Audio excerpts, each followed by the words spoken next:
I don't want to be negative. That's a lie. I do. I just simply think that it's important to point this out. It's game week in the NFL. We got the season opener coming up. We got Bills. We got Rams at SoFi. All right, people are gearing up for it, ready to. They've started to set aside their fantasy teams. People already have their lineups in.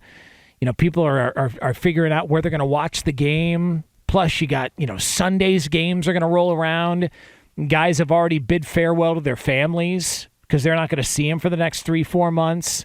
You got, churches. If you go to church on a Sunday, if you are looking to sit in that one spot that's always taken up, don't worry about it. It'll be wide open next Sunday because every guy has one or two options. Either A, not going to church, or B, going to go to the early mass because I'm not missing kickoff. All right? That's the move. So it's here. Football is here. It's game week. Everybody is excited and fired up for it.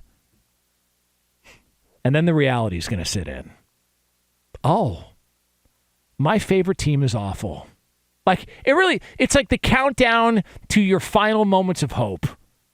To where everybody right now thinks they've got an opportunity to really be a good football team.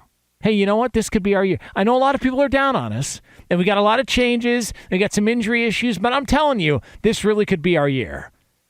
And we're like 3 days, 4 days, 5 days away from them getting closer and closer to kickoff. And then all of a sudden, partway through the first quarter of the game, they go, oh, we're bad. This is not going to be fun. It's why if you've ever been to, or if you ever worked at a sports bar, or you ever been to a place that shows games, you notice how the numbers start to dwindle down later in the year, right?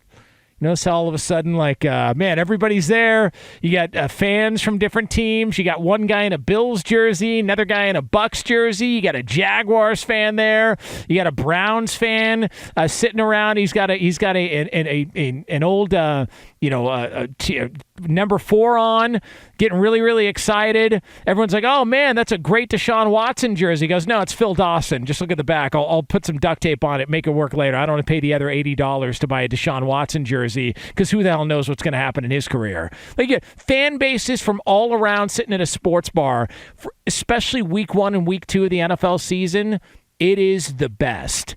And then all of a sudden, week 7 or 8 rolls around. Not as many people. So what do you think it is? Is it the food? No, the food's been the same at that place every week. What are you talking about? Been going there for years. Is it the drink specials? No, those drink specials still apply. It's not like those are just September specials. Like, hey, come watch the game in the month of September, and it's $2 pints until the final game on Sunday night. No. Those specials run all through the season. Is it the TVs? Right? Did the TVs change? No. Everybody gets dialed in. Everybody, listen, Labor Day, right before the start of football season, that's when TVs are flying off the shelf. Ask Lee DeLapp. He just paid $7,000 for a TV. All right? Like, this is the time when you're purchasing this stuff and you've got games coming up. You got to, so what is it?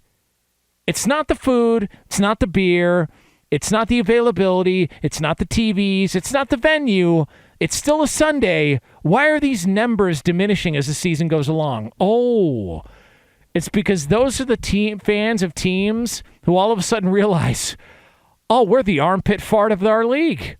In our division, we're terrible. Thank God for fantasy football and gambling.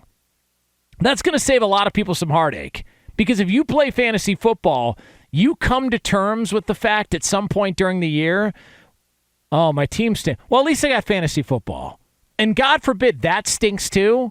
If your fantasy football team is brutal and your favorite NFL team is brutal, I mean, that's that's the coup de grace. I mean, you could say bye-bye to any sort of happiness you're going to experience over the next till the end of the year. It's over. I mean, it is over.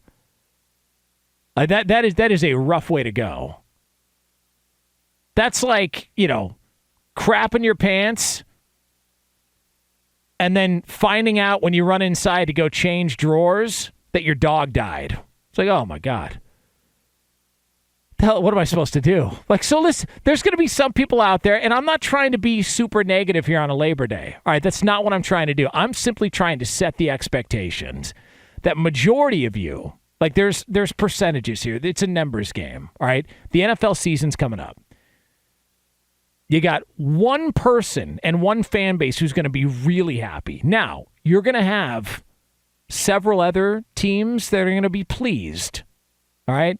You're going to have one that's disappointed, but they're going to look back on it and be really happy about it, and that's the team that loses the Super Bowl. You're going to have other teams and fan bases that are going to be pleased. Those are your playoff teams. And then you're going to have some fans who are like, hey, not our year, but love the growth, love the direction of the team. We're really happy with what's going forward. And then you're going to have that other group that goes, we're terrible. That's where we are. We fall in that group. We are a bad football team. That's just what it is. And the best part is you don't think like that right now. So that's what I'm trying to do. I'm trying to tell you exactly how this is going to play out. All right? I don't think I'm giving away any secrets. All right? I'm not trying to diagnose. I'm just letting you know, setting you up for the right expectations, that chances are your team is going to be awful. Right? That is all. And again, not trying to be negative, not trying to cause you to not watch the NFL. You need a place to vent.